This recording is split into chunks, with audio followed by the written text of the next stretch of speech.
हुआ है हसन नसरल्ला, डरा हुआ है लेबनान का हिजबुल्लाह संगठन। नसरल्ला को मार डालेगा इजराइल।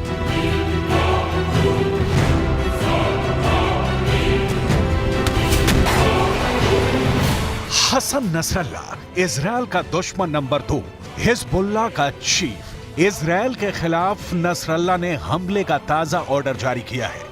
इस ऑर्डर के बाद हिजबुल्लाह के लड़ाकों ने इजराइल पर 60 रॉकेट दागे हैं।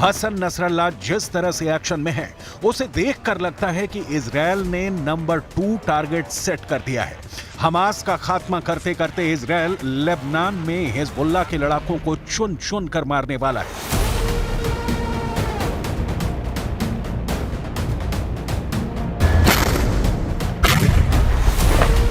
नसरल्ला खुल्लम खुल्ला इजराइल की ताकत को चैलेंज कर रहा है, बदला लेने की धमकी दे रहा है। जी, बदला उस हमास के नेता के मारे जाने की जो लेबनान में छिपकर बैठा था। इजराइल की सेना ने हमास के इस लीडर की तलाश की और मिलते ही बेरूत में मौत की नींद सुला दिया।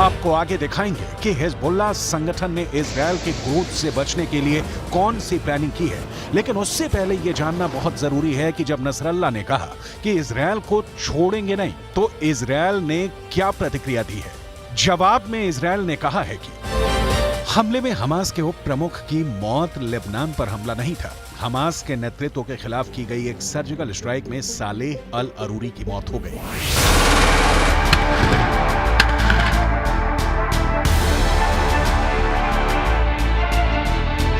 2006 के बाद यह पहली बार है जब इजराइल की फौज लेबनान में घुसी और अरूरी को मार डाला। हिजबुल्लाह के लिए यह बेहद शर्मनाक है कि उसके रहते हुए इजरायली सेना उसके इलाके में घुसकर उसके चहेते अरूरी को मार डाला। हसन नसरल्ला के बारे में आप जानेंगे तो आपको अंदाजा लगाने में मुश्किल नहीं होगी कि अब नसरल्ला का अगला कदम कितना खून बहाने वाला होगा।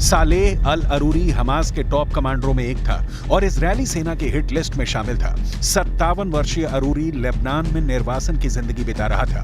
इजरायली सेना को काफी दिनों से इसकी तलाश थी। अरूरी पिछले 4 वर्षों से आईडीएफ के निशाने पर था।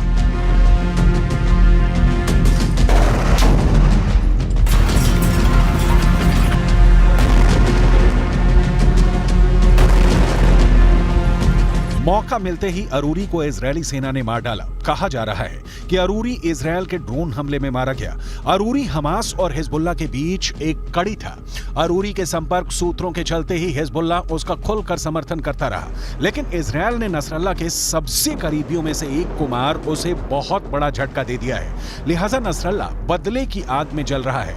इजरायल के भय से नसरल्लाह बाहर सार्वजनिक रूप से नहीं दिखता, लेकिन उसके बारे में जो जानकारी है वो ये है कि हसन नसरल्लाह एक शिया आलिम मतलब धार्मिक विद्वान है जो लेबनान में हिजबुल्लाह ग्रुप के प्रमुख हैं। इस प्रमुख को इस समय लेबनान के सबसे अहम राजनीतिक दलों में गिना जाता है, जिसकी अपनी सशस्त्र विंग भी है।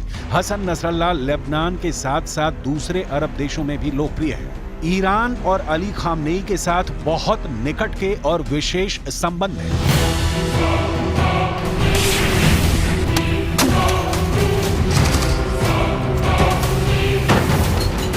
हिजबुल्लाह को अमेरिका की ओर से आतंकवादी संगठनों की सूची में शामिल किया गया है। हिजबुल्लाह का मकसद इजरायल की बर्बादी है। इजरायल भी हिजबुल्लाह को हमास से ज्यादा शक्तिशाली दुश्मन मानता है। यह भी क्लियर है कि बिना हिजबुल्लाह के सफाए के या किसी शांति समझौते के इजरायल चैन से नहीं जी पाएगा, क्योंकि हिजबुल्लाह इजरायल के खिलाफ हमले करने से बाज नहीं आएगा। हिजबुल्लाह के पास हथियारों का बहुत बड़ा भंडार है, जिसमें ऐसी मिसाइलें शामिल हैं जो इजरायली इलाकों में दूर तक हमला कर सकती हैं। इसके पास हजारों प्रशिक्षित लड़ाके हैं।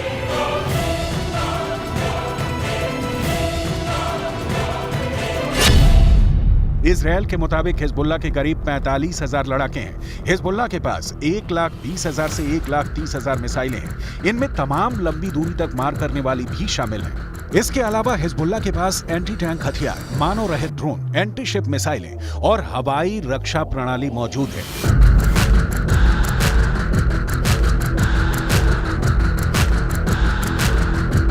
जाहिर है इजरायल को गाजा से भी ज्यादा मुश्किल आएगी अगर हिजबुल्लाह के खिलाफ युद्ध का ऐलान किया तो, लेकिन मुश्किल है कि हिजबुल्लाह को रोकने के अलावा इजरायल के पास दूसरा कोई विकल्प नहीं है। यही वजह है कि इजरायली प्रधानमंत्री बेंजामिन नेतन्याहू ने कह रखा है कि अगर हिजबुल्लाह इस विवाद में दूसरा मोर्चा खोलता है तो उसको अकल्पनीय जवाब दिया जाएगा।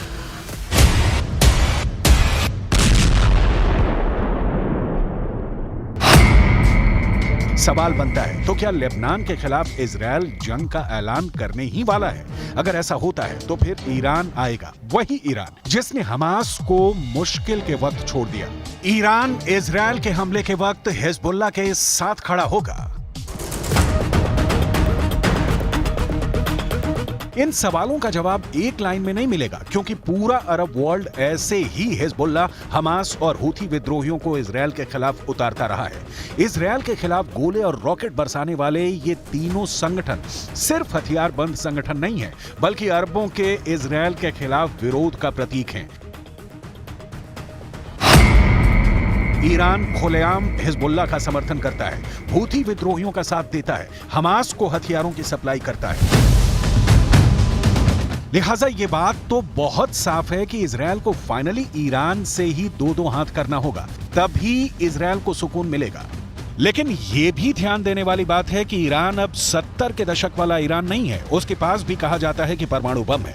अब ध्यान दीजिए कि हिजबुल्लाह के चक्कर में कैसे ईरान और इजरायल के बीच परमाणु युद्ध छिड़ सकता है।